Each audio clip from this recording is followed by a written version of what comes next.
Hello, Archie Dunlop here with Talking Astrology with Archie on Monday, September the 30th, 2024. Today, the Sun makes a conjunction with Mercury. Okay, it might be tomorrow if you're in Asia or Australia or New Zealand, but by and large, we can say that the Sun and Mercury are conjunct, and that's what I'm going to be looking at in this video. I'm going to be looking at the horoscopes of a few famous people who have this conjunction, and I'm going to try to work out what it means, whether it's a good thing or a bad thing, or perhaps it's both. It is quite intense having a conjunction between Sun and Mercury, but in many cases it can lead to great things, people being able to focus on amazing accomplishments, but of course in other cases it can be just too single-minded and can get people into trouble. But before I look at the Sun conjunct Mercury, I want to look at the astrology and the I Ching for today. Now, just a reminder, boring reminder, if you enjoy this video, I'd be really grateful if you were to like it. If you're not subscribed, I'd be really happy if you were to subscribe, because it does make a big difference. Anyway, let's look at what's happening today. Now, this picture is of Sun conjunct Mercury. Now, apparently, I think this is from NASA, that there's a little black dot there, and that little black dot, which you might not be able to see, is Mercury. And there's the Sun, and then that just perhaps gives us an idea of how massive the Sun is and how tiny Mercury is, and also how close to Mercury, how close to the Sun Mercury is. It has, from a heliocentric point of view, it goes around the Sun in 88 days. Of course, from a geocentric point of view, it takes much longer to go around the Sun, sort of more like a year. But it's a tiny piece of rock, Mercury. But still, in astrology, it is important. And we do have to consider what it means if you've got the Sun and Mercury very close to one another. So as far as what's happening today, that is a picture. That is a horoscope of Vivek Ramaswamy, who has Sun conjunct Mercury. But first of all, I want to look at what's happening today, September the 30th, 2024, at noon. Set that for New York, and so you can see that today the moon is in Virgo. The moon is solidly in Virgo. At noon in New York, it's right in the middle of the sign. So it's not going to be in any other sign, whatever your time zone. Now, moon in Virgo is supposedly quite analytical. The moon is in an earth sign, and the moon doesn't necessarily work too badly in Virgo, remembering that the moon rules the earth signs by night. Venus rules the earth signs by day, at least according to the scheme set up by William Lilly in his book Christian Astrology, written in the 17th century. I'm sure other astrologers have gone over this, but I'm just find it easiest to recall William Lilly because I'm so familiar with his work. But the moon does work well, particularly by night. So perhaps if we do things by night, they're more likely to work out than by day. Of course, it's the equinox, so the hours of night and day are pretty close, pretty similar at the moment. So it is about analysis, trying to work out what's happening, being quite focused on the material details. Now, that moon in Virgo is opposition Saturn. So moon opposition Saturn as an aspect can be a little bit difficult.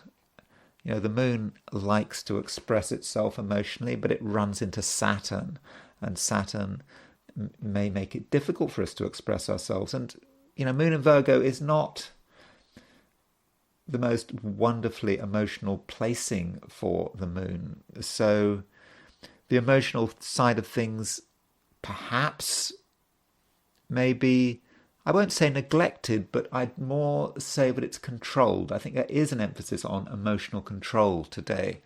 We kind of know that we have to be careful about how we express our feelings, even if we have very strong feelings.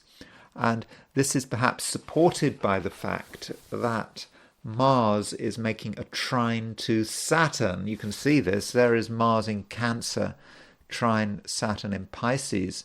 So Mars in Cancer is very energetic because it's Mars, but it has an emotional element to it because Cancer is a water sign, but it's trine Saturn. So that might be about how we control and discipline things. And so on a positive note, Mars trine Saturn can be about focused energy. But on a more negative note, Mars trine Saturn perhaps can be just a little bit difficult. It just feels that we have to put a lot of focus on something, and everything is hard work. I mean, it's not like Mars square Saturn or Mars opposition Saturn, but I think we do understand the importance of hard work and perhaps renunciation. That maybe we have to concentrate on what matters and not get distracted. Now, Venus is at 9 degrees Scorpio, so we're beginning to get a feel of a grand trine in water signs. And Venus, of course, goes faster than Mars. So, over the next few days, that grand trine between Venus, Mars and Saturn is getting closer. And that may be a chance to perhaps to really constructively apply our emotions on a particular task. So if we've got strong feelings about something, we perhaps need to make sure that we can focus those feelings with ideally sort of laser beam precision. And on the plus side, Moon is sextile Venus. That Moon sextile Venus is perhaps more the beginning of the day, more Australia or New Zealand, but it is kind of there. And Moon sextile Venus is pleasant. I think relationships can be okay, provided they are handled within a certain set of limits. Yes, there's a lot of emotion today, but I think that emotion is not going to want to get out of control. Now,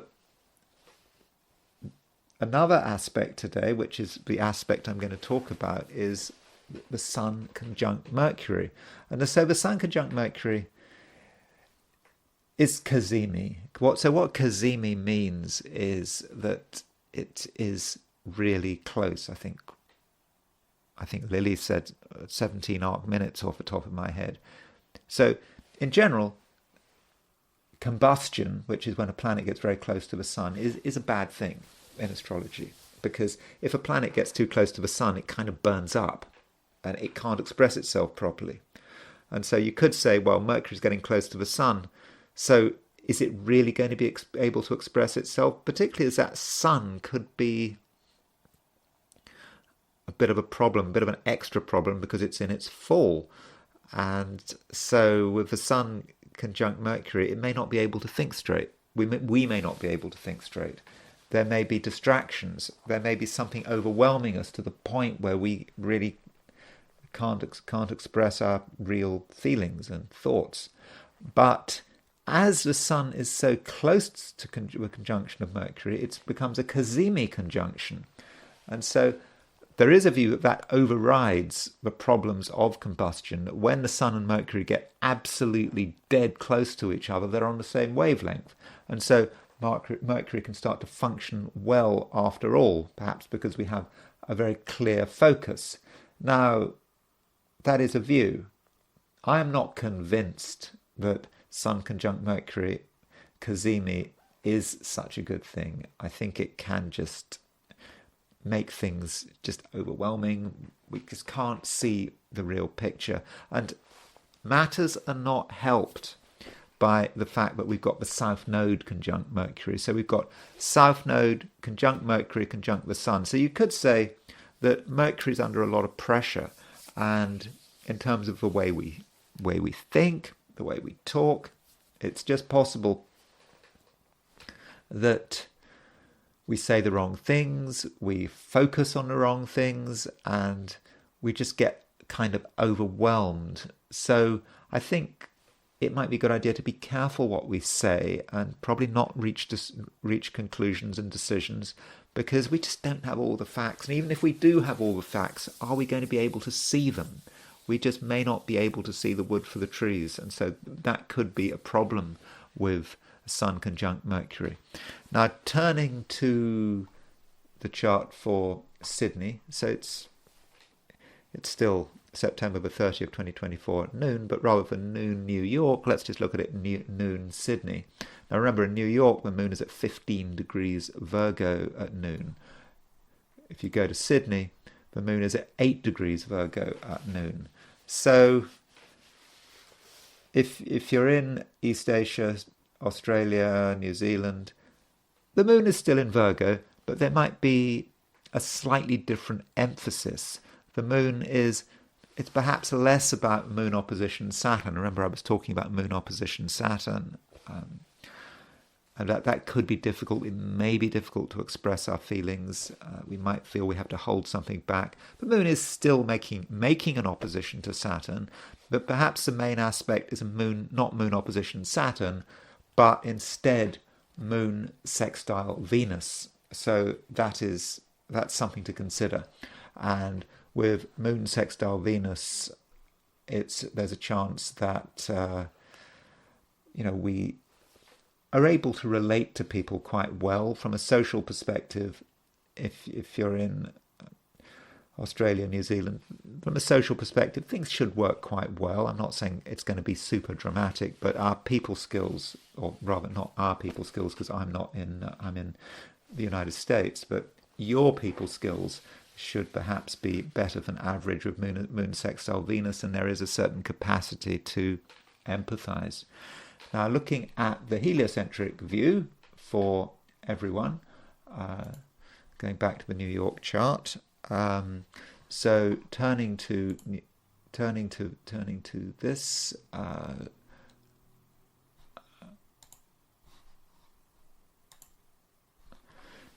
So this is the heliocentric chart with the sun at the center of the solar system. And you can see that, we have geocentrically Sun conjunct Mercury. But heliocentrically, by definition, we've got Earth opposition Mercury. So Sun conjunct Mercury is the same as Earth opposition Mercury heliocentrically. And perhaps that gives us a sort of better idea about what the aspect is all about. Earth opposition Mercury. Earth is what we're trying to do, what we're trying to achieve, what we're trying to handle down here on planet Earth. Mercury represents our mind and how we're trying to understand things. And the two are somewhat estranged with that Earth opposition Mercury. And so Earth opposition Mercury could mean that there are difficult thoughts that we can't quite integrate into our way of being. So that's certainly possible. And at the same time, with Earth opposition Mercury, we may not always be able to think straight. The way we are and the way our mind is going may just be going in two different directions. But I'm not really showing you anything that we can't really work out from a geocentric chart, but I think it just puts it in a different way. And I think seeing Sun conjunct Mercury as Earth opposition Mercury, I think might be conceptually quite useful. So that's the heliocentric picture, and now I want to look at do the astrology and the I Ching for the 12 signs. So these are my forecasts for today, which is Monday, September the 30th, 2024, for the for the 12 signs. Aries.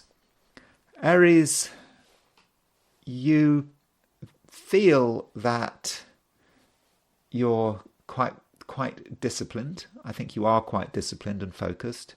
There are definitely things that you feel that you want to do, and you want to do them now, and you just want to get on with it.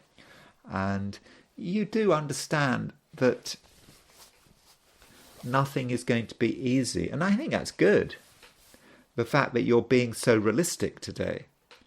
Sometimes Aries can just want action, can want things done immediately, ideally by yesterday. But no, I think you're able to take a realistic approach. You're able to slow things down, and you're able to concentrate on the things that matter. And at the same time, you can have a reasonable time scale. So you're not going to want to feel that you have to be in a hurry. But it does make things a little bit boring, perhaps, because things have to be slow. It may not be that you're entirely happy with the situation, but you know what's required of you. And in fact, we have the moon opposition Saturn, and the moon is in Virgo. So with the moon in Virgo, you really are able to make sure that everything is in order, that you haven't missed out any important details. So I think that is good. And moon opposition Saturn, yeah, it is tough. Moon opposition Saturn, but Mars is opposition Saturn, and so Virgo, it does seem that today you can cover a lot of ground, even if you're perhaps not covering a lot of ground in a very sort of happy way. It just has to be done. And you perhaps feel also that you understand why things have to be done, that you can't delay things anymore. You're aware of sort of larger trends out there, and these larger trends, in the end, may have an impact on you. And there is a sense, Aries, that there are certain things that do have to be prepared. And so making sure that everything is all in order, that everything is properly prepared, could be a good thing. And also, I would suggest that you don't rely too much on other people. It might be nice to get other people's help, but the Sun is making a conjunction to Mercury in Libra, your opposite sign. Also, the Sun is conjunct the South Node, Mercury is conjunct the South Node, and the South Node very much represents what you should be moving away from. And it might be easy to get other people's support, to get their validation. It's nice to hear that you're doing the right thing and getting good feedback, but I just don't think that other people's opinions are just going to be particularly useful. They may sound useful. It just may be easier to get an alternative viewpoint, to listen to what other people say, listen to what other people want, but I don't think that's a good idea. Because I think certain people are just going to be less than useful, and you need to really make up your mind in your own way and make your own decisions. And I don't think you really need to announce them or advertise them. If you've made a decision or something you want to do today, then just go and do it. There's no need to tell the world about it. I don't think the world will necessarily understand. And indeed, if people know what you're trying to do, they might actually try to frustrate you, they might try to slow you down, they might try to suggest that you do something else, and right now that is not what you need. Taurus, you need to consider what you can do and where you fit in, and what your particular contribution is. We all have a contribution, and in fact, each of our contributions has its limits. We don't want to do something that is just not us, that perhaps could be done by someone else. And today you need to decide what your particular part of the world actually is, where it lies, and you need to just concentrate on that. In other words, Taurus, it's very important that you don't take on too much. And if you were to take on too much, you would just be watering yourself down. And that's what you mustn't do. Because, in some respects it is a difficult day because the moon is opposition Saturn. But there are perhaps ways of mitigating that moon opposition Saturn. And one way of mitigating moon opposition Saturn is to just make things as uncomplicated as possible and just concentrate on what makes you special, and indeed on your individual contribution. And if you can do that, then I do think that things are going to be much easier. And as far as other people are concerned, some other people are possibly not going to be particularly helpful. And if you spend too much time with the same group of people, you might feel that in some way you're being constrained and being limited, and you just can't function properly. Now, that doesn't mean, though, that you should ignore everyone. There is a trine between Mars and Saturn, and because of this trine between Mars and Saturn, then it may be the case that a couple of people are very focused and they're really concentrating on the things that are important, and they're perhaps not being very imaginative, but still they have a sense of,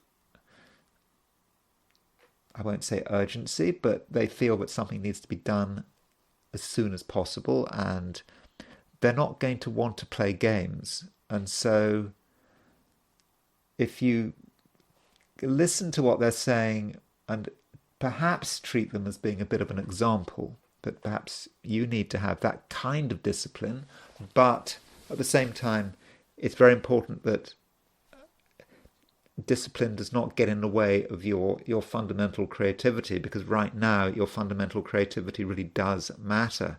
Now, the moon does make an opposition of Saturn, which is difficult, but it also makes a sextile to Venus. And especially if at the beginning of the day, especially if you're in Australia or New Zealand or perhaps Eastern Asia, you may feel that moon sextile Venus, and that moon sextile Venus does allow you the chance to really be able to relate to someone in a way that is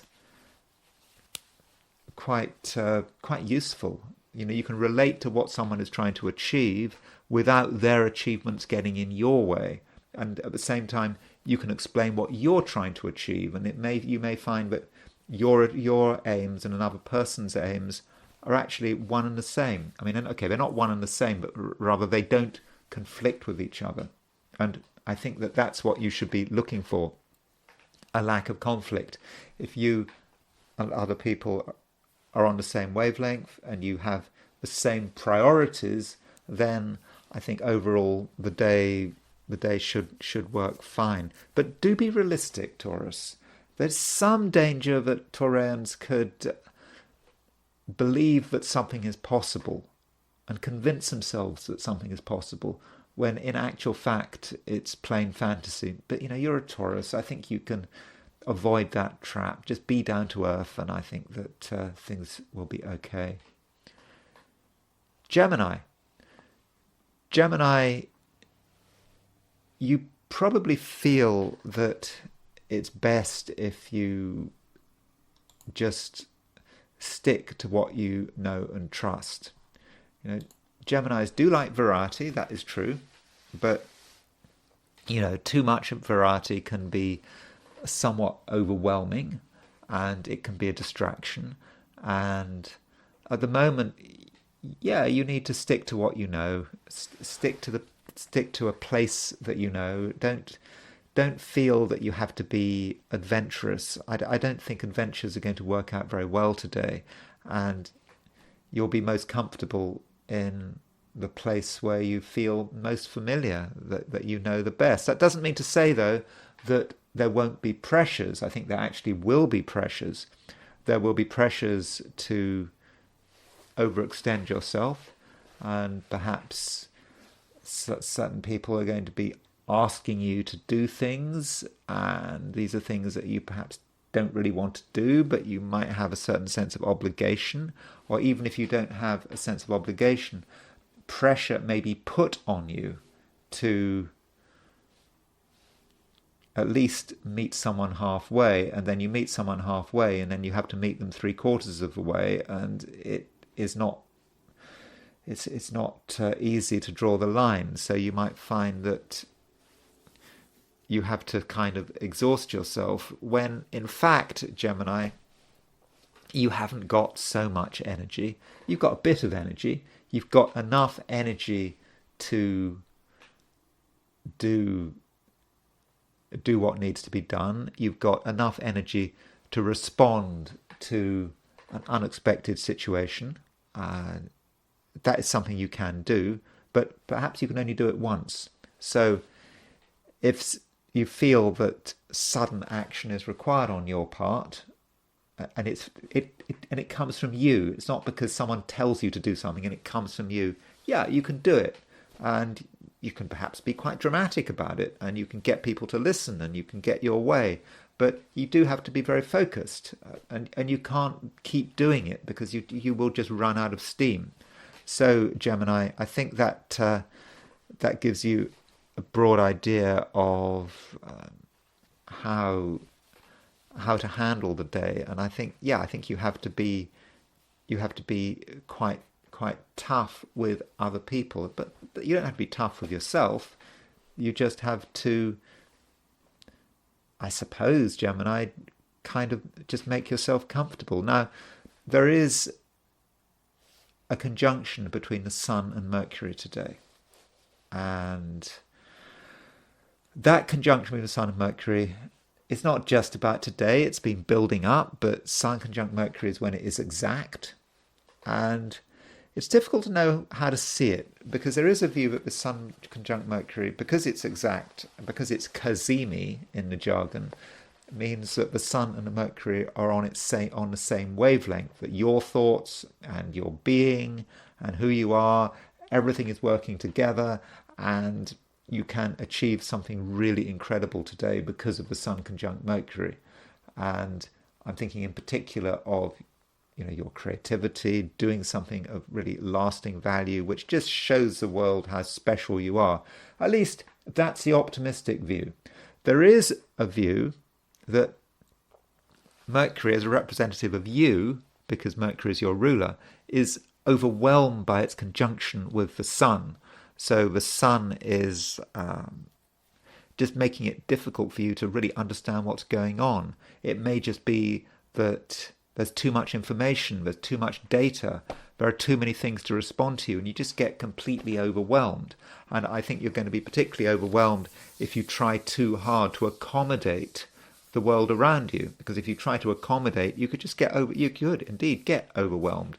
On the other hand, the Sun conjunct Mercury could work in your favor if you just concentrate on one thing that's really important to you, and you ignore irrelevant distractions. Then perhaps you can start to get the benefits of Sun conjunct Mercury, because it is a cazimi conjunction, and according to the theory, cazimi conjunctions are fortunate. So you should be trying to converge on something, so that you and your ideas and your goals, it's all on the same wavelength. And if you feel that you're moving on to the same wavelength as something else, then I suppose you can't go wrong. But if you're just starting to pick up information from elsewhere, the kind of pressure that people are putting on you,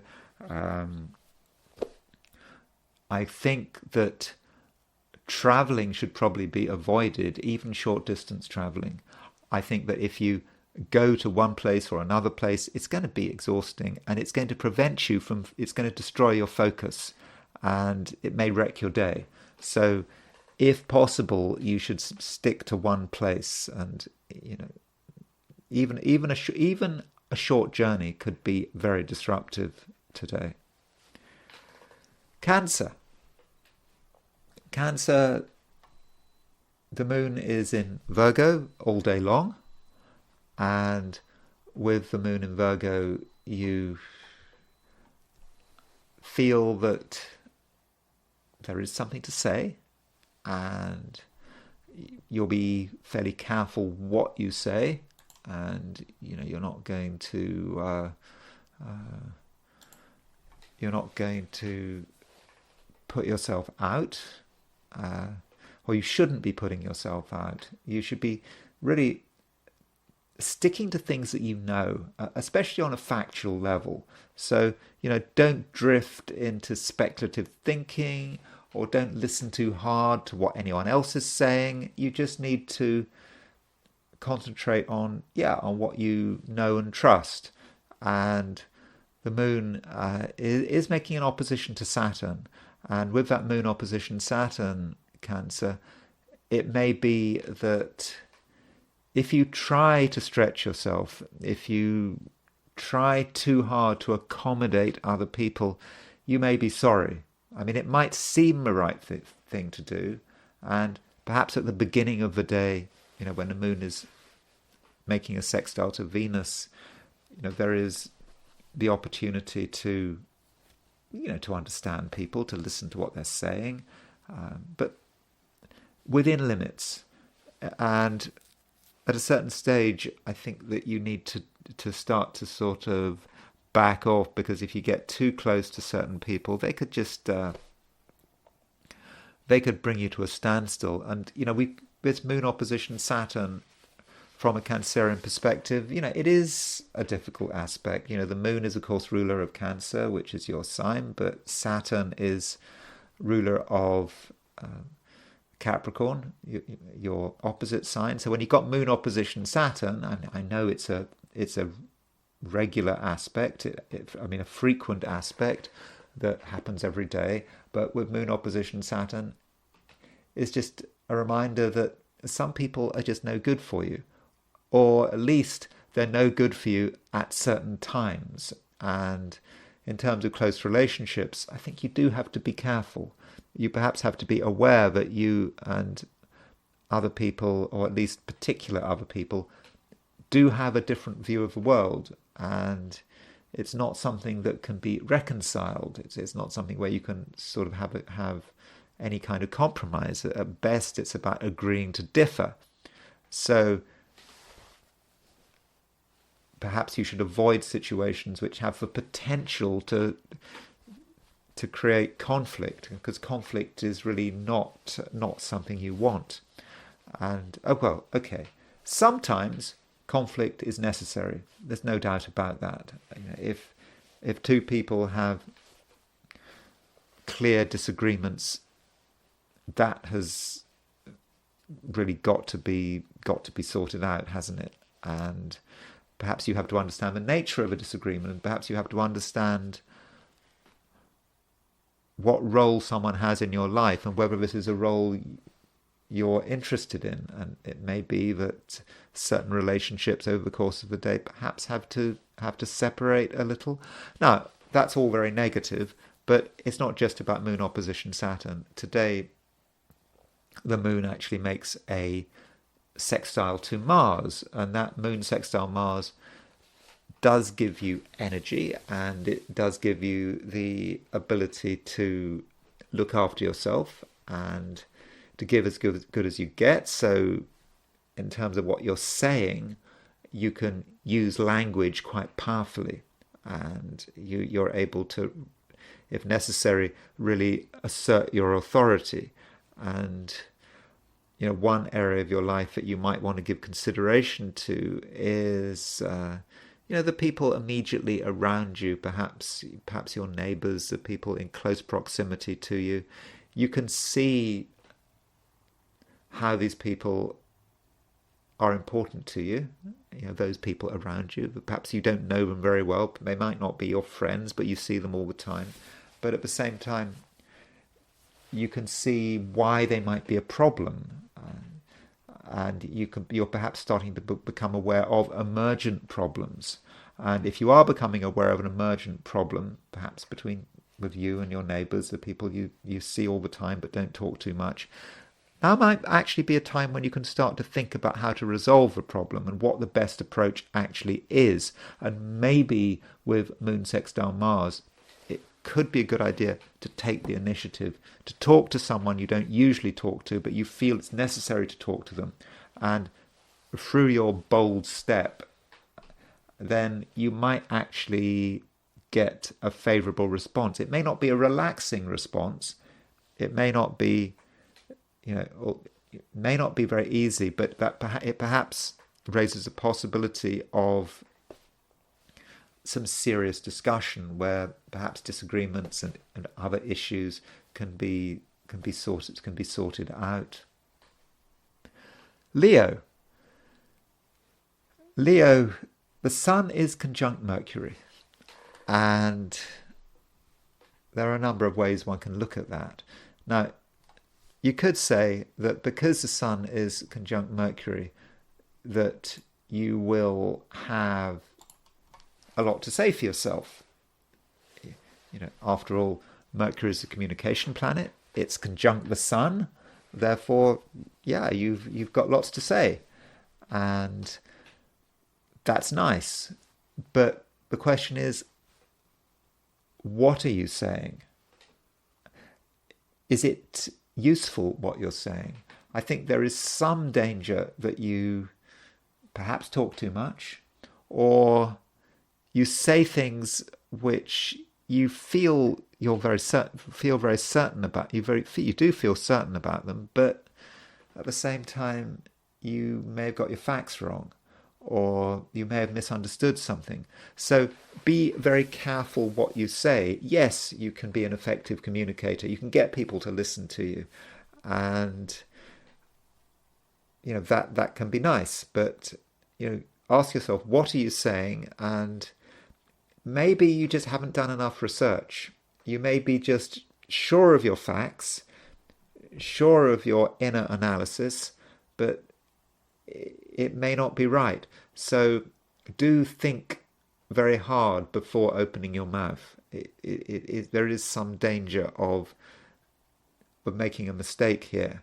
And don't be in too much of a rush to do lots of different things. There is some danger here that Leos, they're doing this thing, that thing, they feel an impulse, they have to go somewhere, they have to go somewhere else.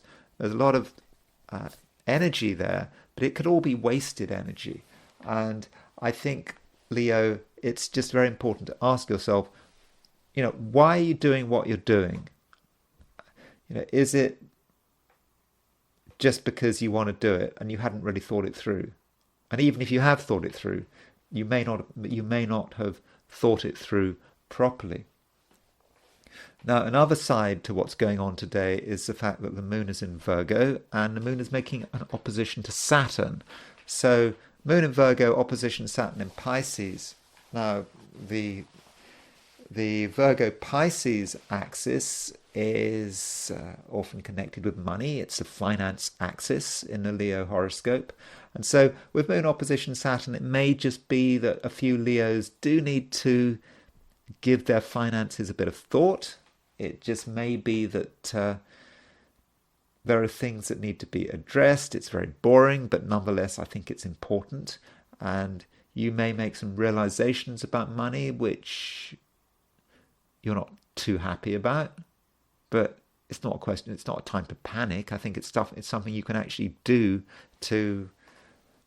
You can actually do something, and I suppose it all starts with awareness. And once you're aware of some financial issue, then you're in a position to address it. And what you don't want to do is to just close your eyes and pretend something doesn't exist. I mean, it could be very simple. I mean, it may just be that some small bill needs to be paid. For some reason, you haven't paid it, and by not paying it, it's just going to cause problems. And so perhaps you should just think about all your financial obligations and commitments and what you've agreed to pay. Even if it's a very small amount of money, just go through it. Just spend a few minutes just making sure that everything's in order. And I don't think you'll be sorry. Virgo. Mercury is your ruler, and Mercury is conjunct the Sun. And this conjunction with the Sun possibly needs to be treated with a certain amount of caution, because Mercury is very much representative of who you are and how you're expressing yourself. And if it's conjunct the Sun, there may be a sense in which you're kind of a little bit burnt out, and burnt out in the sense that you can't see everything. You just feel that you're only seeing half the picture. And if you can only see half the picture, then you are not in a position to do much. Because what you don't want to do, Virgo, is act on the basis of ignorance or half-truths. Yeah, you might be able to see half the truth, but you're not seeing the whole truth. And it's very important that you're able to see the whole truth. You're able to see everything. And it matters that you're I suppose that you have a certain amount of humility. I think Virgos are quite good at humility usually. So just go through the day and just be of the opinion that you haven't got all the facts, that you don't know everything, that perhaps you are in a state of ignorance. And I don't mean that in a negative sense, that we're all in a state of ignorance at some level. But if you assume that you're ignorant, then you can only be pleasantly surprised when you find that you're not ignorant. So even if you know the facts, doesn't mean to say you're interpreting the facts correctly. The facts might be right in front of you, but you still choose to ignore them. So it's just really important that you adopt the right approach, and you are open-minded. And I think it's probably a bad time to be making commitments. And also we have got the moon opposition Saturn. The moon is moving through Virgo, it's opposition Saturn. There are things holding you back, and there may be people holding you back, and you have to accept that certain people can't be ignored. They're always going to be there, and if you try to pretend that they're not there, well, you'd be kidding yourself, and in the end you'd be pulled right back to the starting block. So perhaps it is a difficult day, but maybe, Virgo, there'll be a moment where you can make some kind of breakthrough, and perhaps that's what you need to do. You can't in the first instance really see what's happening, and information is being hidden. I mean, all sorts of information. I think maybe about money. There could be a financial dimension to it, and your ideas about money today may not be 100% perfect. You may see that things are not necessarily in good order, or some little financial detail is being hidden from you, and you perhaps need to find out what it is. And once you find out what it is, you'll be able to address it. But again, it's another situation where you need to assume that you haven't got all the facts, that you have to assume perhaps a little bit of ignorance. And I think that would make things easier, just not assuming that you have knowledge, that knowledge is either being hidden from you by others, or it may be hidden from you by you yourself. And that is the right approach. But as I was saying, you can do something dramatically to change things. It just comes from nowhere. You suddenly realize that something needs to be resolved, and you act quickly and decisively, and straight away the situation changes. So you don't have to accept the situation as it is. And if you feel that you don't know what's going on, you feel that things are being hidden from you, that people aren't telling the truth, then you can demand change, you can demand clarity, you can demand transparency, and you can do it almost in an instant. And I think that once people know that you're serious, they will respond in a way that is very satisfactory. Libra. Libra, you are in quite an optimistic frame of mind today for some reason. You seem to believe that things are going to work out, and you might have ideas that you feel very good about. And, it's good that you're feeling optimistic, that perhaps you have faith in things. And, that faith maybe it can move mountains. That is possible. But there is a danger that your optimism may not be particularly realistic. You may have underestimated the difficulty of something, or perhaps you have believed something without really considering it, without just going through everything and really considering what is possible, what is not possible, or you may have taken something at face value, when in fact you should have been asking sort of serious questions. And so with this situation, I would suggest that you really err on the side of realism, that you try to be as realistic and down to earth as possible today, and that you don't allow yourself to believe that things are possible when in fact they might be impossible, or they certainly might be impossible unless you put in a lot of work. And so this is it is a bit difficult, and I think that perhaps, Libra, you should curb some of your plans, not feel that you have to be everywhere today. And I think the more time you can spend on reflection, I think, the better for everyone. Now, I'm not saying that you have to sort of abandon your fantasies, and if you've got some great belief that something can happen and that things are going to get better, don't abandon it, but just have another look at it. It may be that there are some details that need to be understood, and perhaps your ambitions are actually workable, but just not workable in their current form. So if you adopt that approach, then I think that you should be fine. And also, Libra, on a more positive note, if you are realistic and you are down to earth and you understand that nothing can be taken for granted, then I think that it can actually be a pretty good day. I mean, after all, we've got Mars trine Saturn. Mars and Saturn are, Mars is in Cancer, Saturn is in Pisces. So these are signs in the Libran horoscope that are connected with work, actually. Not necessarily work as in going into work or a job, but just doing things where you are concentrating on getting something done, whether it's for yourself or for whether it's other people. You can concentrate on developing your ambitions, whatever they might be.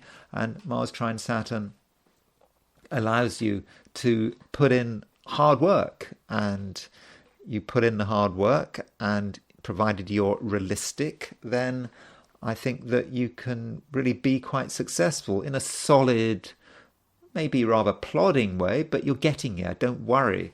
And we do actually have a grand trine forming involving Venus, your ruler. So Venus is starting to make a trine to Mars and Saturn. It's not there yet, but the grand trine energy in signs which are very materialistic, from a Libran perspective, Venus in Scorpio is, for Scorpio from a Libran perspective, is about money and finance. Pisces, from a Libran perspective, is about sort of getting things sorted out, getting the details done. And of course, Cancer is about ambition. So you put all of this together, and it does seem that you can actually have a really useful day. But the key to having a useful day is just being completely realistic and not for one moment allowing yourself to drift into sort of speculative thinking, or to sort of drift off on fantasies. So that's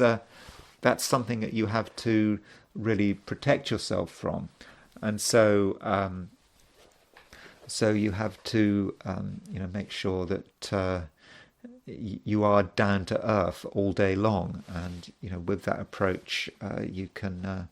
I think you can be quite successful. Now, as far as relationships are concerned, Mars is making a trine to Saturn, and that Mars trine Saturn could be useful. I think that some of the people close to you are quite focused, quite disciplined. They may be a little bit boring and unimaginative, but still they're useful and they understand their responsibilities. And so if you need help or advice, I think that Mars trine Saturn might provide it, might represent someone who is down to earth, who doesn't behave in an overly dramatic way. Understand you've got to be sensible, and this kind of person can I think really help you out if you give them a chance. But it's not about being entertained. I mean, I think there is a sense, Libra, at the moment that you kind of want to be entertained, but I don't think entertainment today is really on offer. It's just not that kind of day. Scorpio,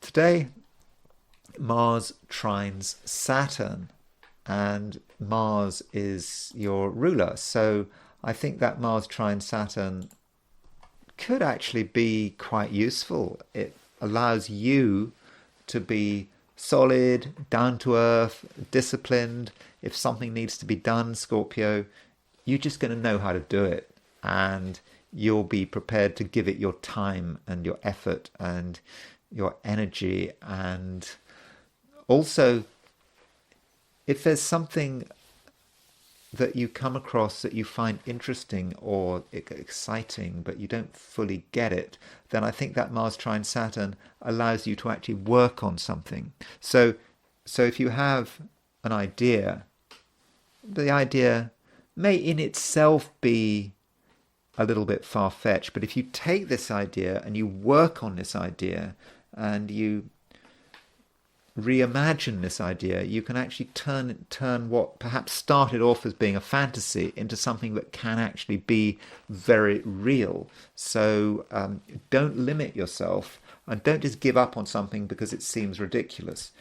Work on it, and something that's ridiculous may not just be quite as ridiculous as it seems on the surface if you get inside it and try to understand what makes it tick, and perhaps change it a little bit, and perhaps get rid of some of the dross. So things can work. Things can work out. Even things which on the surface seem to have little chance of working out can happen.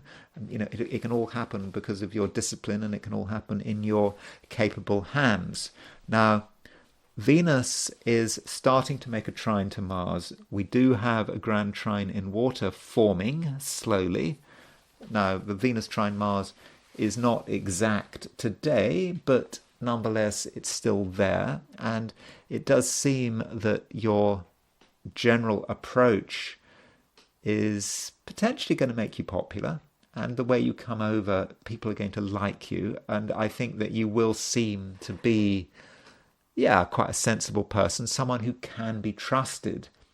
And that's perhaps how the Venus trine Mars is working out. And so if there's perhaps been someone who you're trying to get in touch with, or you're trying to create good relations with, I think that the Venus trine Mars is certainly going to help. And Venus is in Scorpio, of course, so it is a time, Scorpio, when you can come over as being a pleasant, harmonious kind of person, and yeah, people are going to like you, and existing relationships can be improved upon. Even if there have been recent problems, they can to an extent be resolved if that's what you want. That's what you want to happen.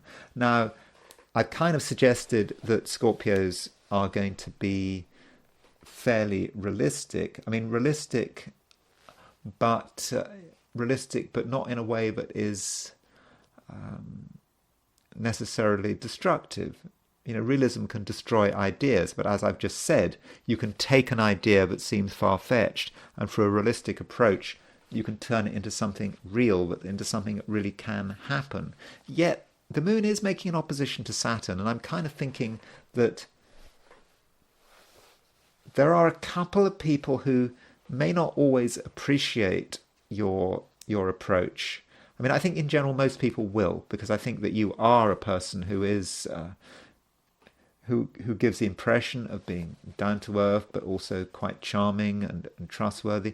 But there are some people who should know better, who just are not going to be appreciative of your particular approach, perhaps because they're not prepared to put in the work, or they just create needless objections. People that make too many objections, people who ask too many questions today should be avoided, because it would just be a waste of time. You should be focusing on people who are constructive, not people who are just endlessly coming up with reasons why something shouldn't happen.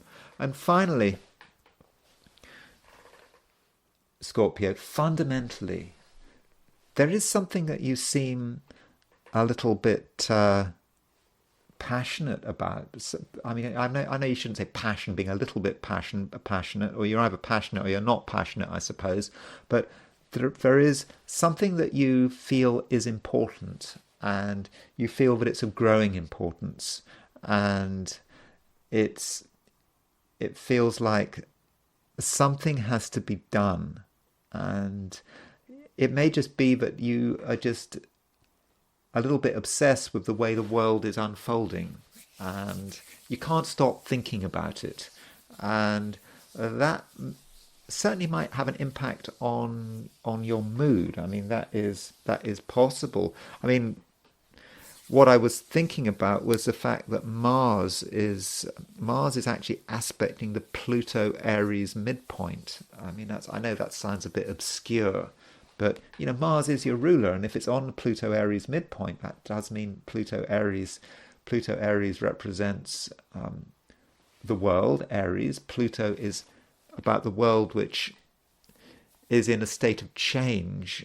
and the sort of the drama and the transformation that is coming about in the world in which you exist. That's how Pluto Aries might be understood. And so if Mars is on the Pluto Aries world, if Mars is on the Pluto Aries aspecting a Pluto Aries midpoint, it just might be that you feel that dramas are unfolding, and you kind of feel that those dramas at some stage may impact you.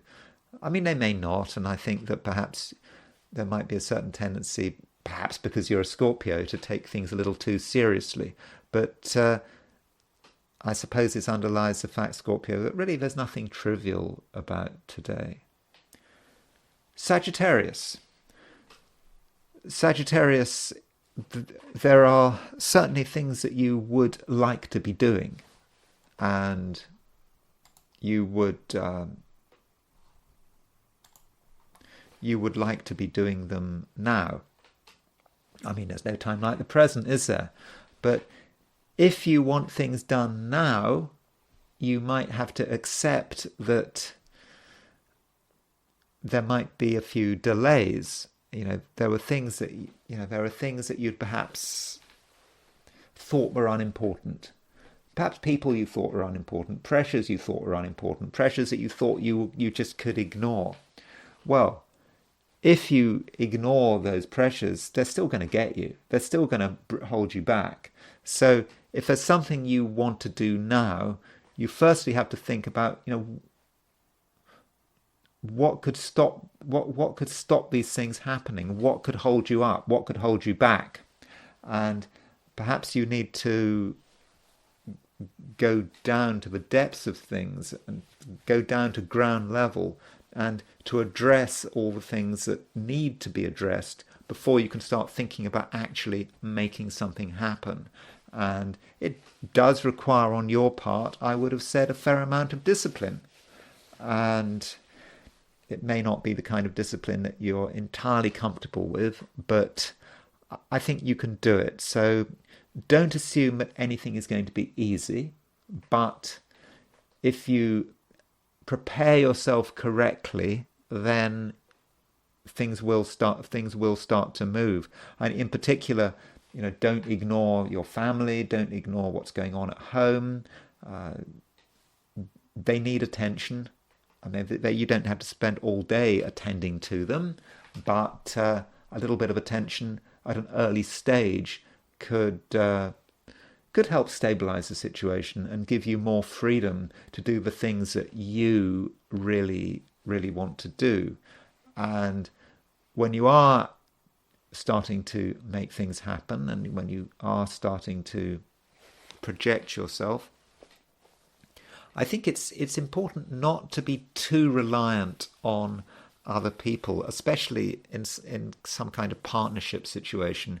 It's tempting to do things with other people if you feel that someone's been trustworthy in the past. If you want to do something with another person, it might feel the right thing to do, but I'm not sure if it is the right thing to do, because I'm not convinced that other people are on particularly good form. Someone who may have been fine a few days ago may turn out to be really difficult, and their opinions and their advice could just not be very helpful.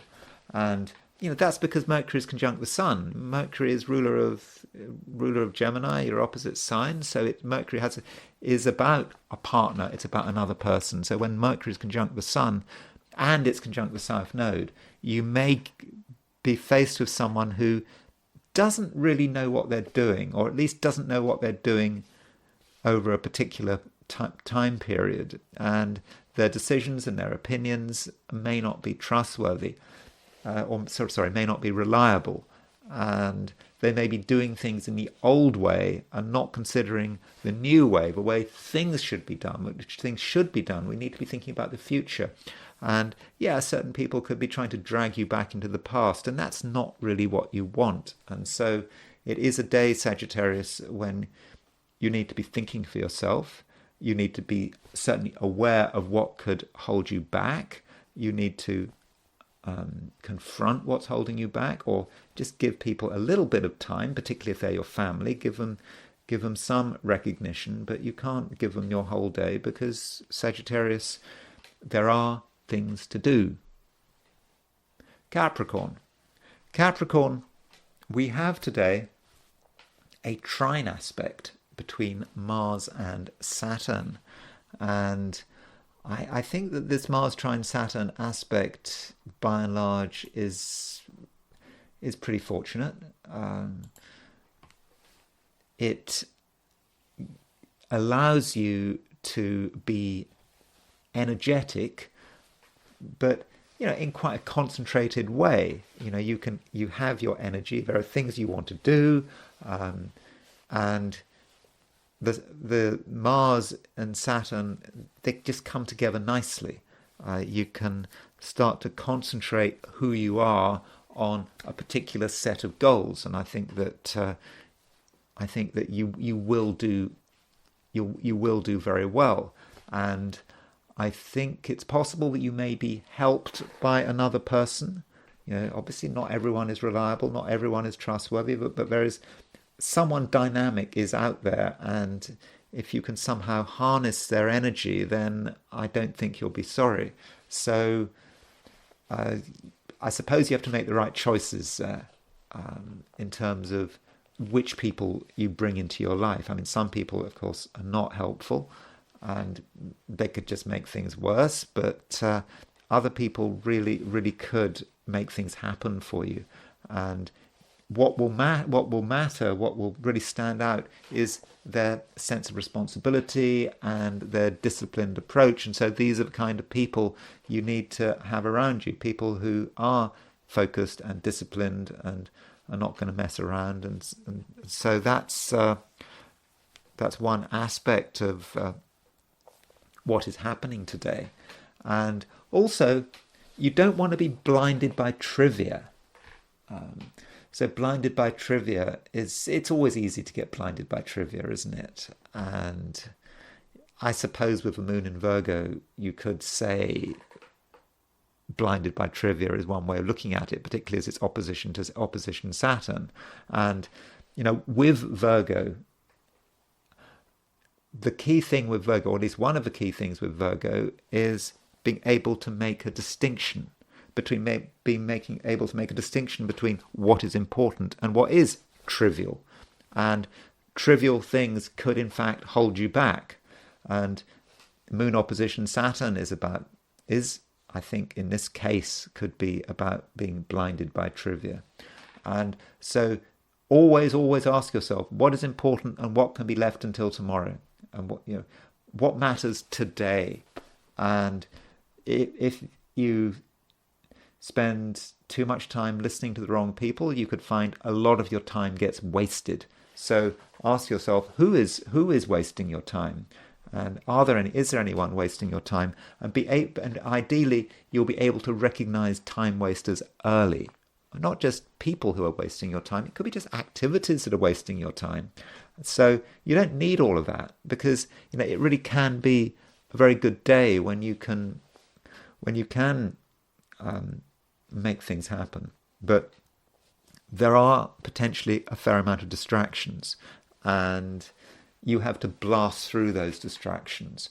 And I think that you can bring to bear quite a lot of power and control if you want to be. So, there's no reason why you need to be distracted. There's no reason why you need to allow anyone to sort of mess you around, get in the way of what you're trying to achieve, because you are able to assert yourself, I think, Capricorn, very powerfully. Though as far as the direction in which you are heading, I suppose we have to point out that there is a conjunction between the Sun and Mercury in Libra, and it's conjunct the South Node as well. And with that conjunction, there's just a certain possibility that you make the wrong decision about some of your priorities. And, you may think that something is the main priority when in fact it's not. And perhaps it emotionally feels like you should be focusing on one priority in place of another. Or maybe there's pressure from other people that you should be thinking about one priority from another. But I think there's a danger that you put a lot of your energy into doing something which actually doesn't have to be done for a week or two. And you find that there's no time left for the thing that really matters for today. And that may go back to the sense of being blinded by trivia. You need to prioritize, and you need to work out what's important. And if you find yourself doing something of secondary importance, then you might be sorry. So do decide what's important, and don't listen necessarily to other people. You have to really decide what needs to be done today, and make sure that you actually go and do it. Aquarius,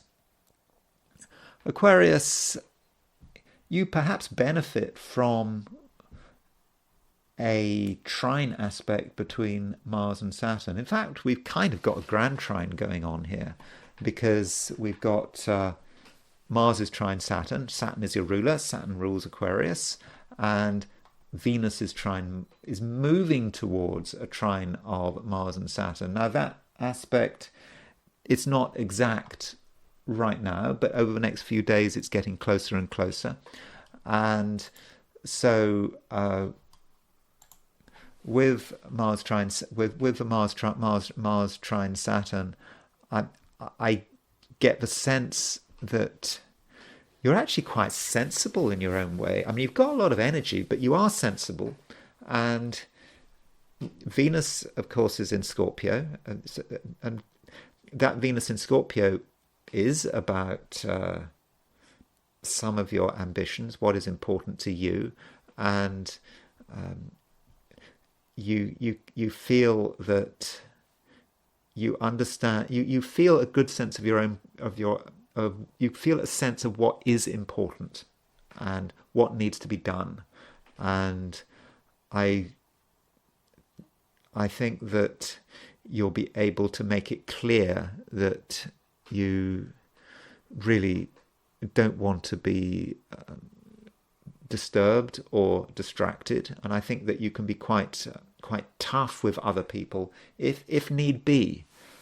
Though I think perhaps what's happening is that you realize that you're the one that knows what's going on, and that if you were to listen too much to what another person is saying, you might be distracted and pushed in the wrong direction. And that's connected with the fact that we have a conjunction between the Sun and Mercury. So Mercury, for all of us, is the way we think, it's the way we communicate, it's the way we make decisions. And the Sun in your chart is representative of other people. So certain other people could distract you. They could encourage you to think in ways that are not useful. And you know this. And that is another reason why you need to do things your way.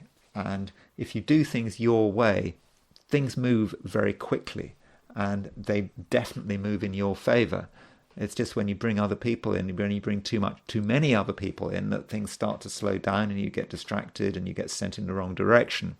And yeah, this Mars trine Saturn allows you to concentrate on the details that really matter, and bring them to bear in such a way that you are able to benefit. So it does look like a potentially useful day, but perhaps with a day with a few pitfalls, remembering that there is an opposition between the Moon and Saturn. So Moon opposition Saturn, Saturn is you.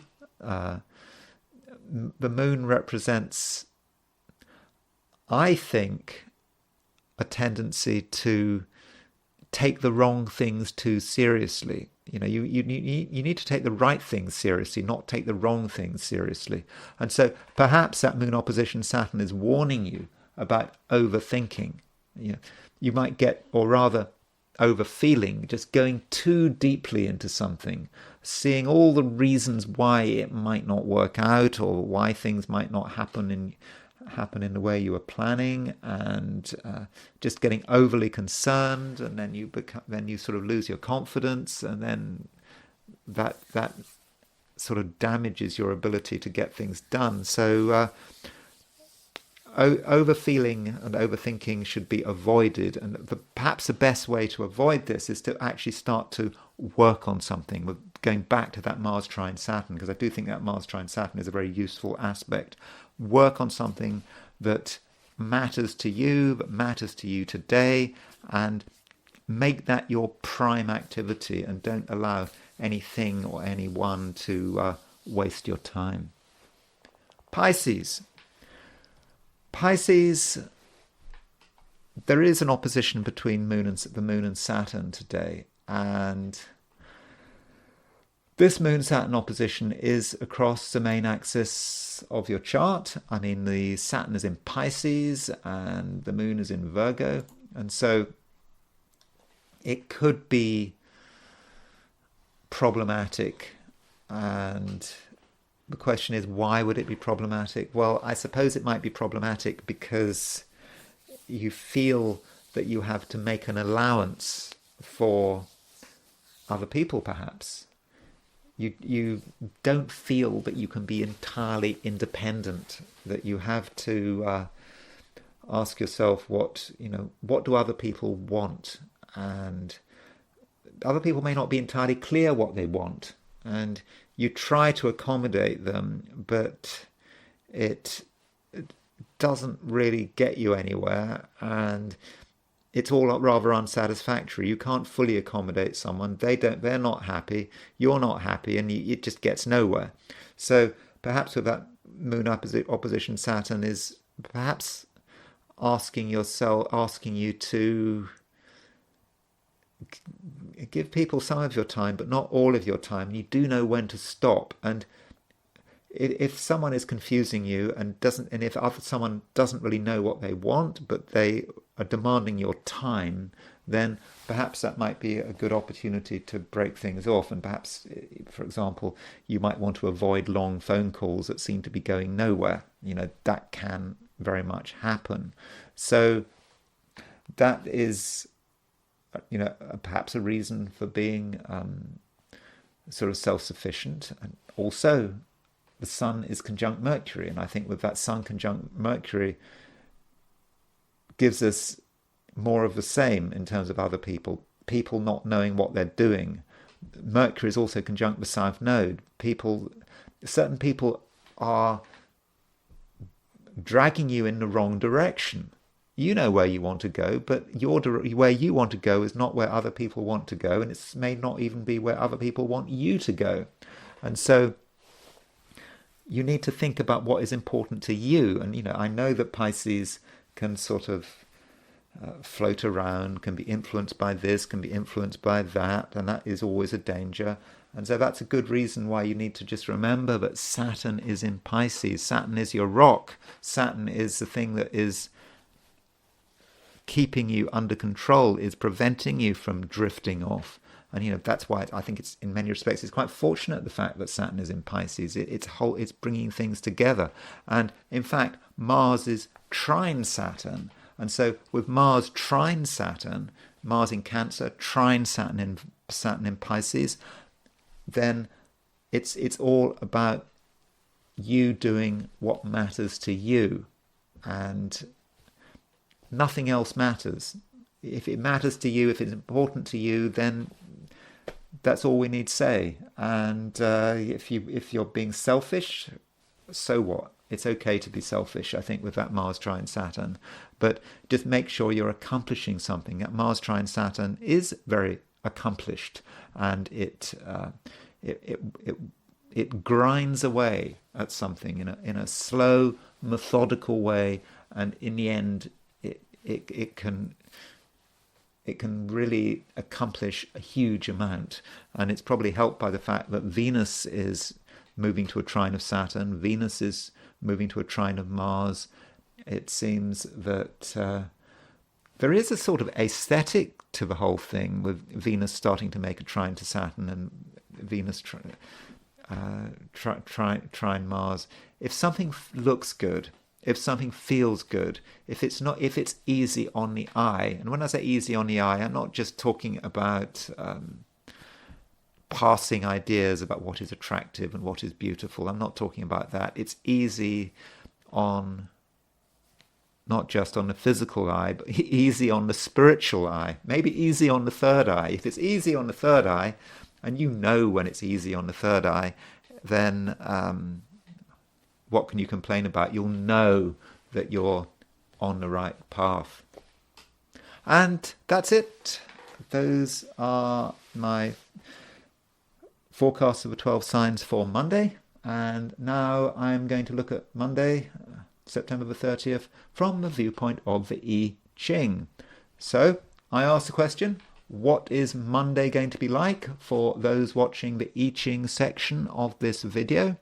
And the first and only hexagram I got was hexagram number 7, which is the army. Now this hexagram is somewhat difficult to interpret from the perspective of ordinary people and their ordinary lives. The army represents a military force, and it's about having to gather together to, I suppose, defend oneself, but there is perhaps a time of crisis, and we need to make sure that everyone comes together in an appropriate way to deal with this time of crisis. Now, I'm not saying that you're on the verge of being invaded, that we're not quite in that kind of situation. But the army is, of course, quite a sociable hexagram, because it talks about followers, leaders, people having to do things, people having a role. And so it just may be that you are involved in something that maybe does require other people, that does require people to know their role. Who are the followers? Who are the leaders? For an army to be successful, people have to know whether they are followers or leaders. If followers try to be leaders and leaders try to be followers, it just isn't going to work. So we do have to have a clear sense of what our mission is and what everyone's role is. So perhaps whatever you're doing, if it involves other people, it's just very important that everyone knows what they're supposed to be doing, whether it's a family, whether it's your friends, whether it's something at work or some society you're involved in, because there is a sense of common purpose and common mission. There seems to be something that needs to be accomplished, and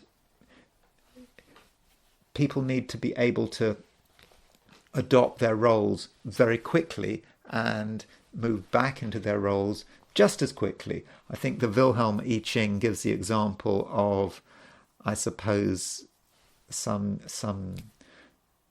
community which is perhaps there's a threat or something, and a community works well if the peasants can become soldiers very quickly, and as soon as a crisis has passed, then those soldiers can become peasants again just as quickly. So there is a sense that it's going to be very important to be flexible here, that something happens, we need to perhaps change our role to take into account of the fact that something has happened, and then once the crisis is over, things can return to normal. And I think the returning to normal is just as important as the mobilization. So one mobilizes to deal with something, and then one demobilizes, and then things can return back to their original state. And that return, I think, is emphasized by the nuclear hexagram. So if you look at the 4 lines in the middle, you see you've got a unbroken line at the bottom. So the nuclear hexagram for this is hexagram 24, which is return. And so the whole point of this, the whole point of people knowing their role and understanding what needs to be done, is so that things can return to normal, so that we have the ability to bring things back to normal. So there is a little bit of a crisis. We mobilize. Okay, what if you're on your own? You might be on your own. There may not be people, but I think we can still mobilize. And I think with the army on an individual level, if other people are not available, it's about just mobilizing ourselves and having a flexibility to respond quickly, perhaps to be the soldier quickly, and soldier as in someone who has to fight and act, and then once things are over, we can just as quickly become the peasant again. So perhaps that's how we should think about it, being able to switch roles very quickly, and by doing that we can return things to normal. And it's through our flexibility that we are able to deal with the situation and survive and prosper. So now I want to consider the Sun conjunct Mercury and what it means. So because today we do have Sun conjunct Mercury, and so the Sun conjunct Mercury is not a particularly unusual aspect. Quite a lot of people have this Sun conjunct Mercury in their horoscope, and so with With the Sun conjunct Mercury, it is very well today. It's very close. It's very close. It's exact, and so we have to think. What is the Sun and what is Mercury and what does it mean? So, the Sun, to an extent, is, you could say, is who we are. I mean, that's one way of looking at it. Not all types of astrology will give a central role to the Sun. I mean, in Vedic astrology, the Sun is really just another planet, and of course, in Vedic astrology, the Sun is actually regarded as a malefic, or can be regarded as a malefic.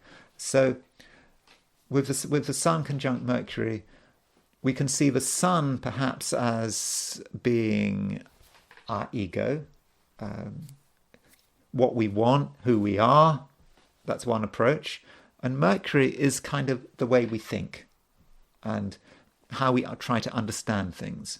And so you can perhaps see the problem of Sun conjunct Mercury is that if the Sun gets too close to Mercury, or Mercury gets too close to the Sun, that ability to think, the ability to understand, gets overwhelmed.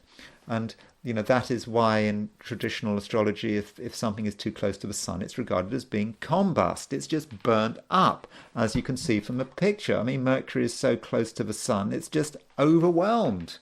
And so people with Sun conjunct Mercury may be overwhelmed, or they can't think straight, or perhaps it's an ego issue, that it's all too much, and they're so wrapped up in themselves that they can't make clear decisions. So that is one way of looking at it. On the other hand, particularly with this idea of the cazimi Mercury, where Sun and Mercury are really close, you could say that the self, the ego, who we are, is on the same wavelength as the way we think. So we can think clearly and in the same way as ourself. So our self and our thoughts, they're all coming from the same place. So there can actually be a unity of purpose with Sun conjunct Mercury, even if that Sun conjunct Mercury is not necessarily exact. So, when we look at some example charts, there are examples of people who do have a unity of purpose. And that unity of purpose is where our thoughts and our purpose all come together. Now, that's a difficult balance to get, because, our thoughts should be about objectivity. We sort of look beyond our ego. We can think, well, hold on, did you think about that? And that's how you're supposed to think, isn't it? So if you've got a big plan, the Sun is this, I want to do this, but Mercury should be saying, well, hold on, but you've got to think about that and that and that. But maybe if Sun is conjunct Mercury, Mercury doesn't have a chance. Mercury becomes like the servant of the Sun. Mercury just has to come up with the ideas to support the Sun. Mercury just becomes a mouthpiece for the Sun. And so Mercury does get potentially overwhelmed. Now, if you're dealing with this Sun conjunct Mercury, the orb does matter. Now, the charts I've used to illustrate Sun conjunct Mercury, they all have Sun and Mercury within 3 degrees of each other, because one wants to be focused. One wants to try to look at the Sun conjunct Mercury as it is in a sort of purer form as well. If you go 4 degrees, 5 degrees, it starts to lose some of its immediacy. So that's something that I've tried to create a restriction for. So these are all within 3 degrees. Now, as usual, I have to say, these people who I'm going to show you, who've got Sun conjunct Mercury, they're people I've kind of been interested in, or I've looked at their charts before. It's not a representative sample of people with Sun conjunct Mercury, and I don't always know a great deal about them. So let's start off by looking at, very quickly, because I really don't know much about her, is Alice Weidel. So Alice Weidel is the head of the Alternative for Deutschland, this right-wing party in Germany, and I don't know much. I don't know a great deal about her. I certainly don't know her time of birth, but you can see that she has got Sun conjunct Mercury in Aquarius. So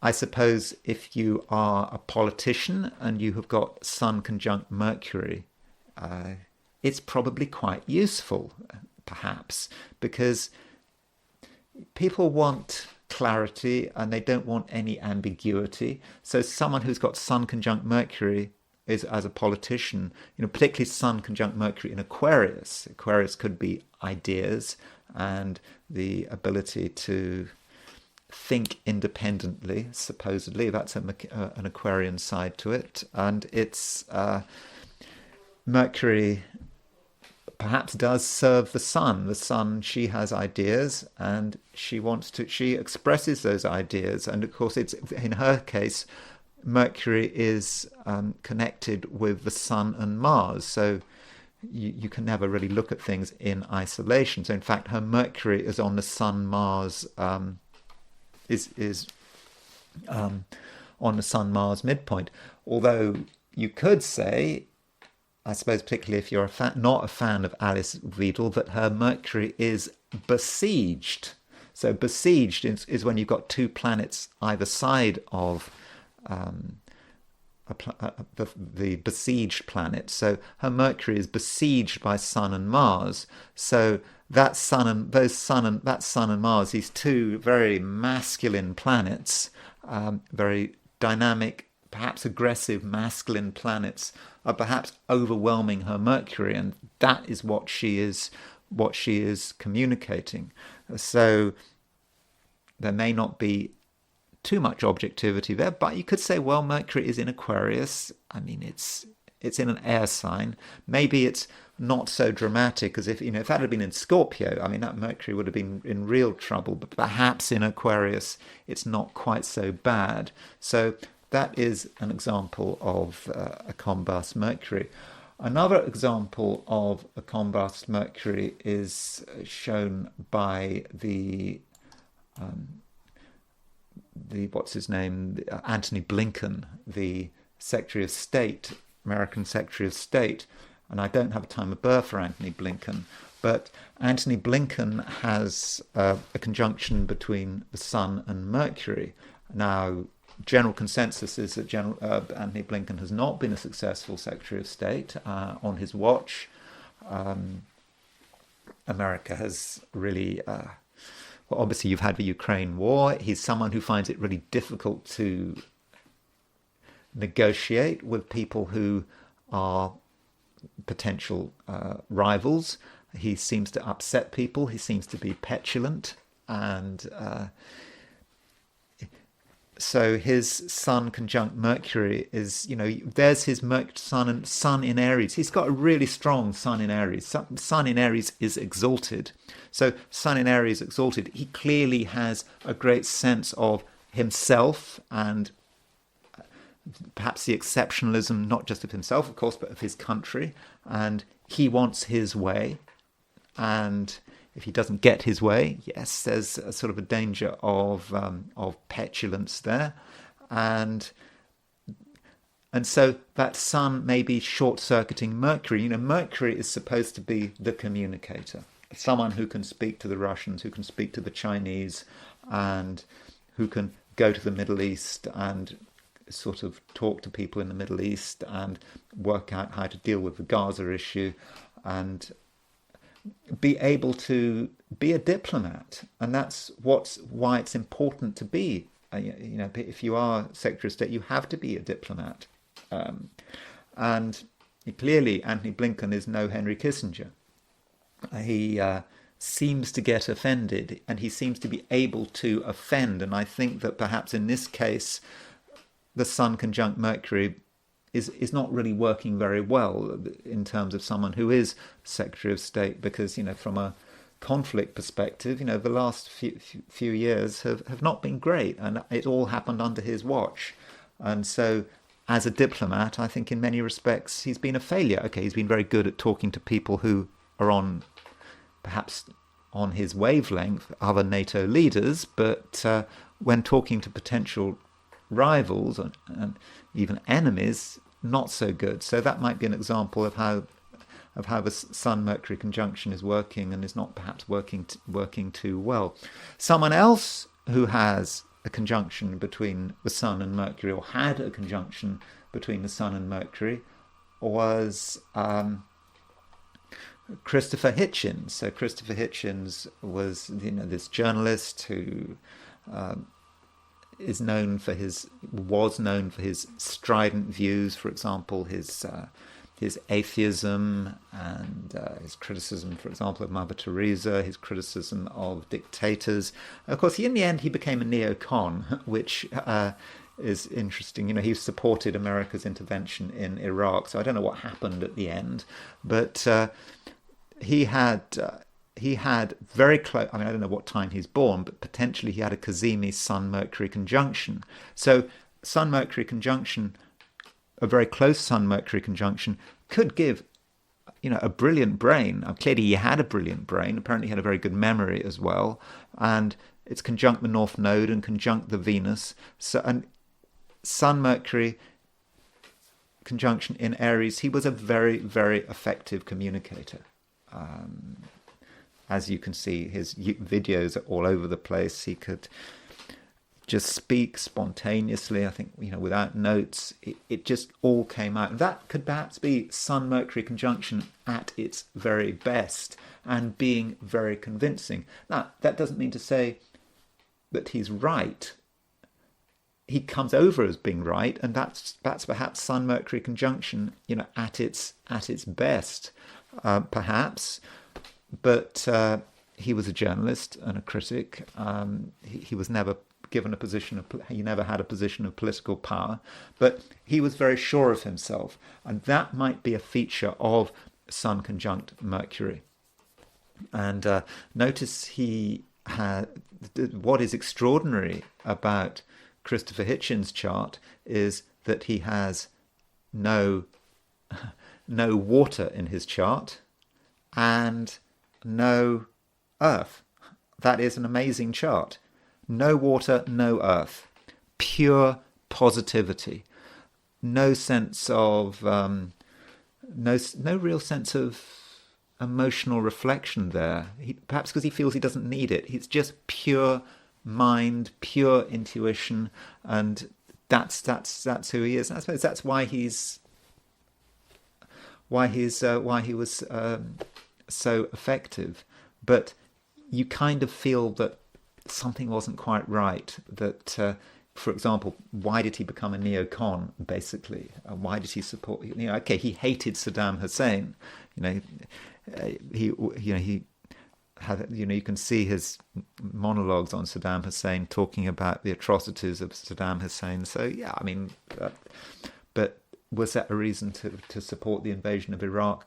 But anyway, I do think that Christopher Hitchens does illustrate the Sun conjunct Mercury very well. Now, Sun conjunct Mercury can be very sure of oneself, can have absolute sense of belief, and someone who had a Sun conjunct Mercury, not an exact Sun conjunct Mercury, but within 3 degrees, was Dorothy Eady, and her Sun was conjunct Mercury and also conjunct Chiron. And Dorothy Eady is a completely fascinating person. She, when she was a child, very young, she fell downstairs and hit her head. And after that, she decided that she was some Egyptian priestess, and this was happened in sort of the beginning of the 20th century, and she devoted the rest of her life to Egypt. She went to Egypt. She could remember things about Egyptian temples, and which actually, when people did excavations, they found it was real.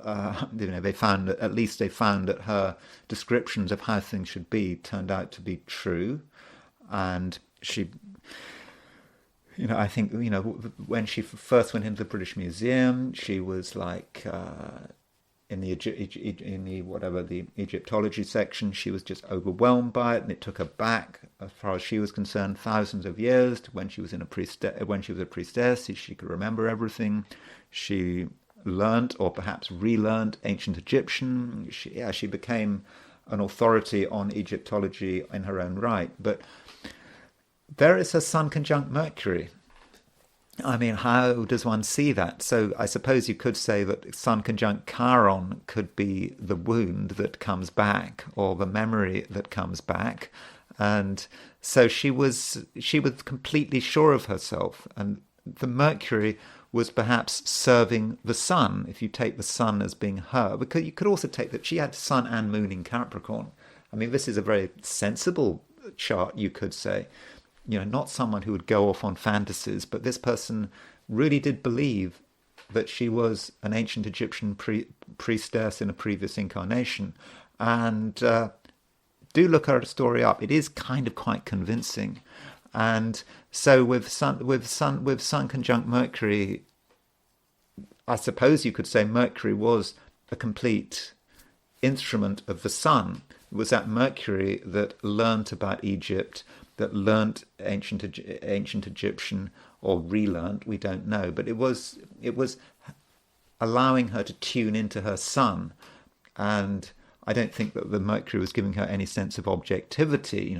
Anyone saying, well, did you have, perhaps it was an accident, perhaps it was just some quirk that you happened to like ancient Egyptian stuff. No, she went the whole way. The Sun conjunct Chiron, I suppose, was very sure that she was not just sure, she knew she was a priestess in ancient Egypt. So I think Mercury is working kind of quite well, but it is very much a servant of the Sun. And another person who had Sun Mercury conjunction in Capricorn was Edward Teller. Edward Teller was one of the inventors of the hydrogen bomb, and famous for the Teller-Ulam device. And so there is his Sun-Mercury conjunction. Someone who was completely sure of themselves. That's Sun conjunct Mercury. No question about why America should build up its nuclear program. He was a virulent anti-communist. I suppose when he was in Hungary, because he came from Hungary, I don't have his time of birth, when he was in Hungary, he experienced communism and he experienced fascism. And when he was very young, he couldn't speak. He learnt to speak at a very late age, and I think people were worried about him. And that might be how the Sun-Mercury conjunction actually works. Something about the Sun is preventing speech. So that is another manifestation of it. Now, of course, he went on to become a brilliant physicist, so it had nothing to do with his intellect. It just so that is a possibility how we could see Sun-Mercury conjunction. But then later in life, he was an ideologue. He believed in the bomb. He believed in the importance of America having a bomb. He believed that America had to stand up against communism and needed as many bombs as possible. And I think it was under his influence that Robert Oppenheimer became unstuck. Robert Oppenheimer was not quite so enthusiastic about the advantages of having lots of bombs, but Teller was an ideologue, and I suppose that had something to do with his experience of dealing with communism and Nazism, certainly fascism in Hungary. Of course, I think he studied in Germany to begin with, so maybe in Germany as well he would have experienced Nazism before the Second World War, before he emigrated to the US. Emmanuel Macron has Sun conjunct Mercury, and we have a time birth here. So Emmanuel Macron's Sun and Mercury are 25, they're about 27 minutes apart. It's not quite Kazemi, but I think with Emmanuel Macron, we again see Sun-Mercury conjunction at work. Sun-Mercury conjunction, there's no doubt that Emmanuel Macron is very, very intelligent. But there's also no doubt that he's very, very arrogant, incredibly arrogant. And that can be an aspect of Sun conjunct Mercury. Mercury is blown apart, is completely controlled by the Sun. And there's no question, there's no doubt he is right. And he makes his decisions, and that's what he does. You know, he seems to get away with it to some extent. I don't know what he's done with these elections. So it seemed to be a crazy thing to do, to have these elections. But so far, he seems to have manipulated both the parties of the left and right, and so he's got his prime minister is Michel Barnier, and he's got Neptune square his Sun-Mercury conjunction. But I think with Sun-Mercury conjunction, we can see the possibility of complete arrogance and intelligence. Maybe he's got something to be arrogant about, but in the end, Sun-Mercury conjunction can run into trouble. You know, for example, he was considering, I think, sending troops to Ukraine because he was so, upset by the way the Russians were behaving, not just in Ukraine. I think he was upset by what was happening in Africa. The Russians had supported governments in Africa that I forget where was the country? Was it Niger? And France had a humiliation in Niger and other North African countries, and so he had to, Sun-Mercury conjunction wanted to send troops to France. Of course, that wasn't reasonable, and so the Sun can sort of overwhelm Mercury. That is possible, and I suppose you could take this all the way back. I suppose Sun conjunct Mercury when he started having a relationship with his drama teacher or former drama teacher Brigitte. Sun-Mercury conjunction, you can imagine, would have been very clear. This is what I want to do. This is the woman of my life I want to marry. All this kind of stuff. So that might be how Sun-Mercury conjunction could work. So we've recently had news of the assassination of Hassan Nasrallah. In my last video, I was talking about him. I didn't know for sure whether he was dead, and we now know he is dead. And Hassan Nasrallah had Sun conjunct Mercury. Sun conjunct Mercury in Virgo.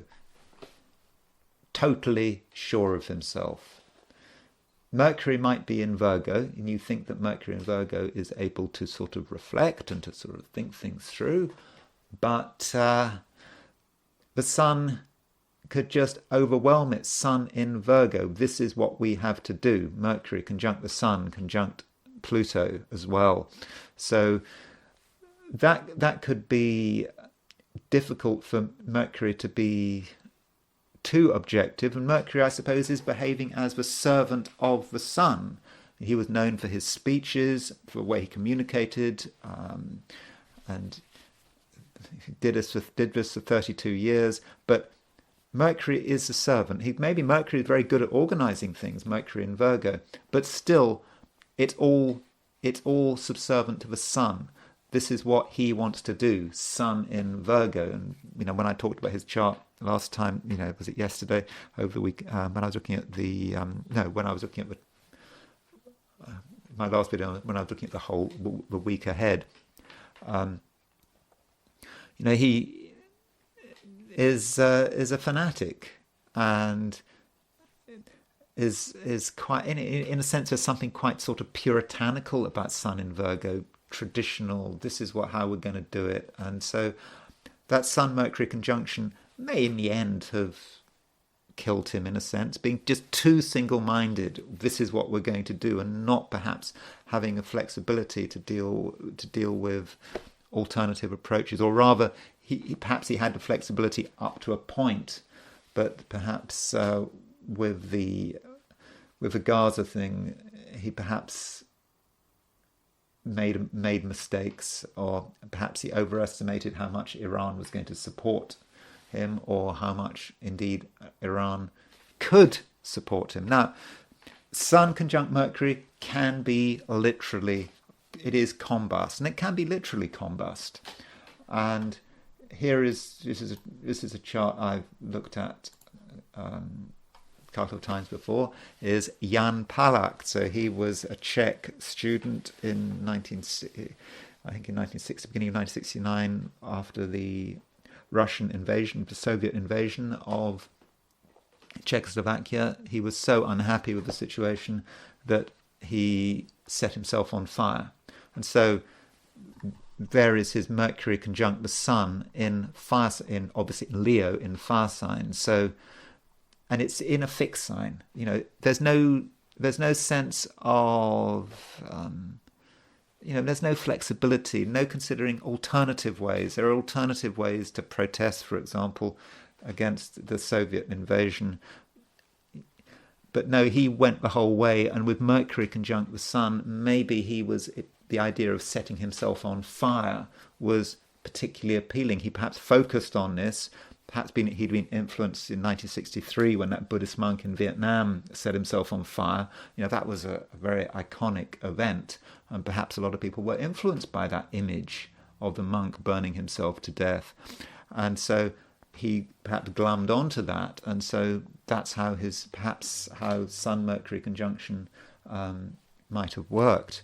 Now, the chair of the Federal Reserve, Jerome Powell, has Sun conjunct Mercury, and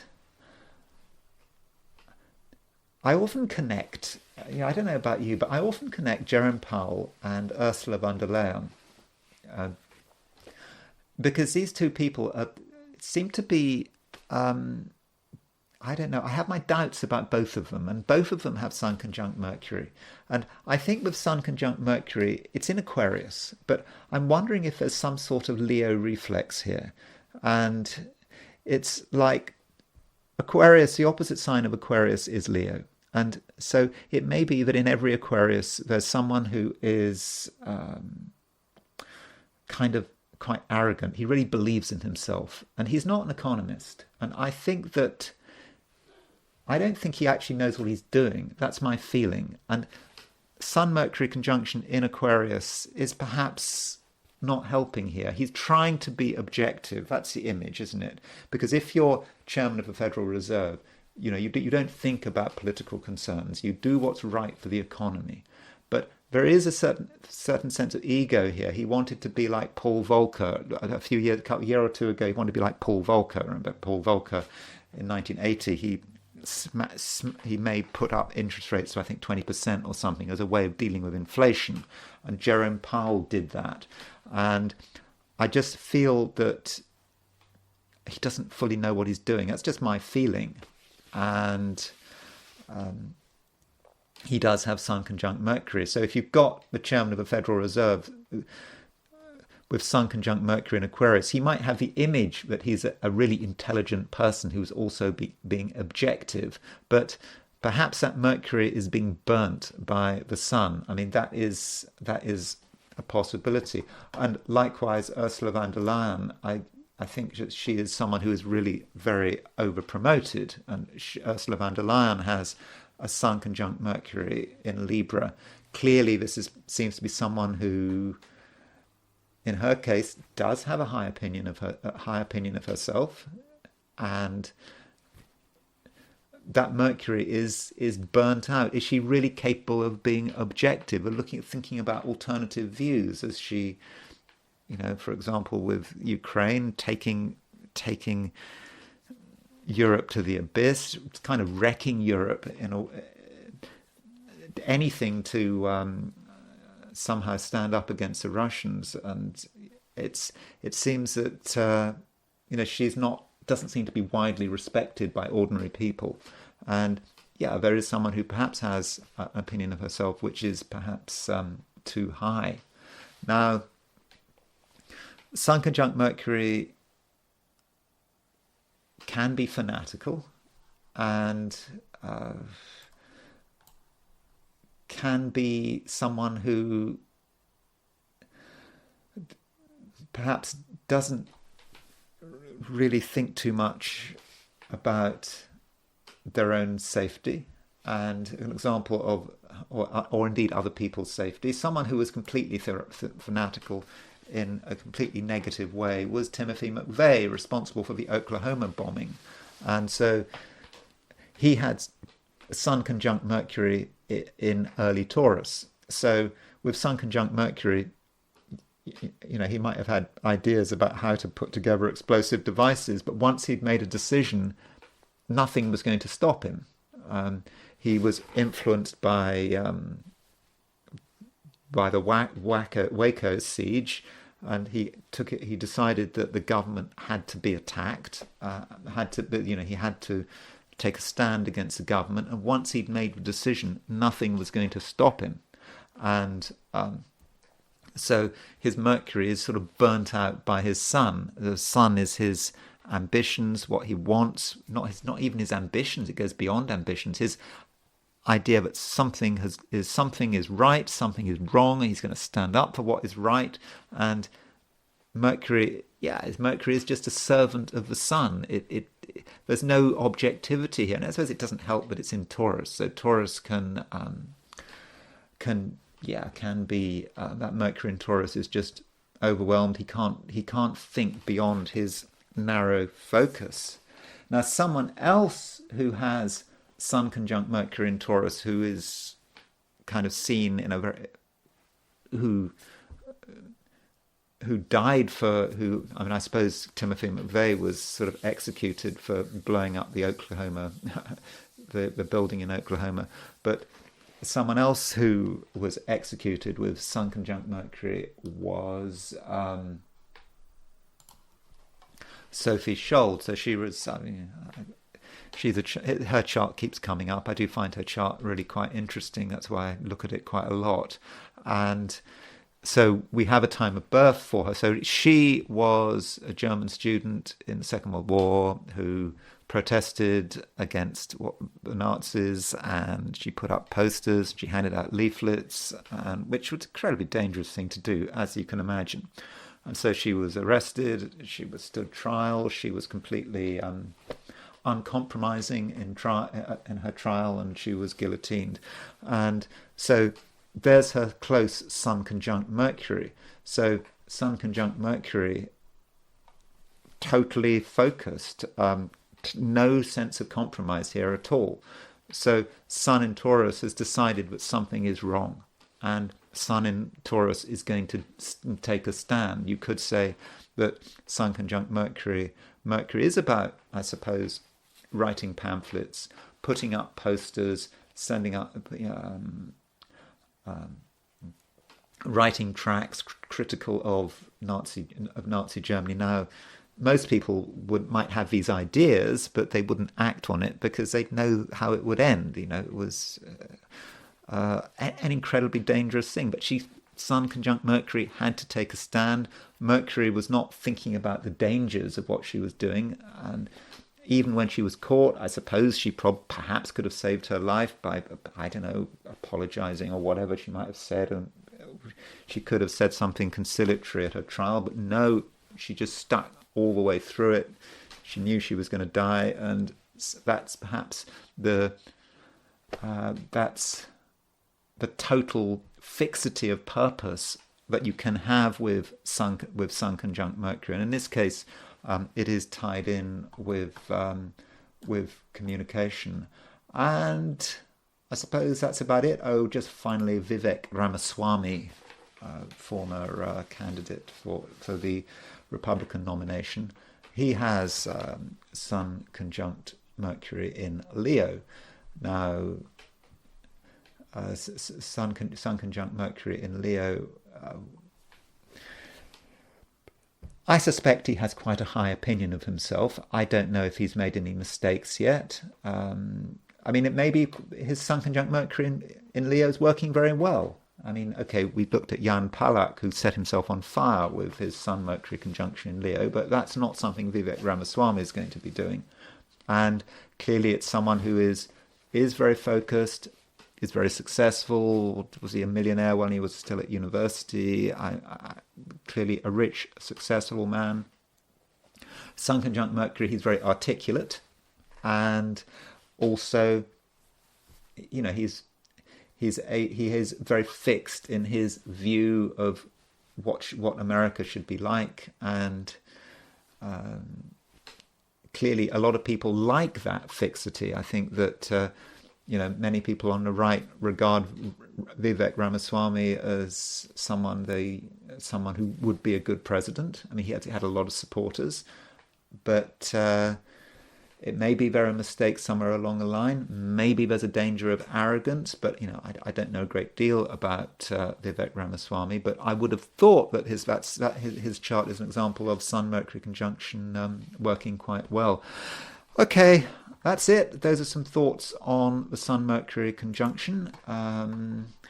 As you can see, it's a mixed bag. I mean, there are some people who are using Sun-Mercury conjunction very well, others not so well, and you know, in some cases, it can be quite dangerous. It can make someone fanatical, and it can lead to their deaths. I suppose in the case of Sophie Scholl, you know, you have a sense of martyrdom, and sometimes, you know, and you know, she's regarded as being someone who did the right thing, but still, her rigidity did lead to her death. Whether that's a good or a bad thing that she was a martyr, well, I don't know. That's kind of up to you. I mean, ideally, one doesn't want to be executed, even if one is protesting against something that is completely evil. Anyway, that's it. I hope you found this video of some interest. If you did enjoy this video, I'd be very grateful if you were to like it. If you are not subscribed, I'd be very, very grateful if you were to subscribe. And if you want to buy me a coffee, there is a link in the description. So thank you very much for listening, and I will talk to you again tomorrow.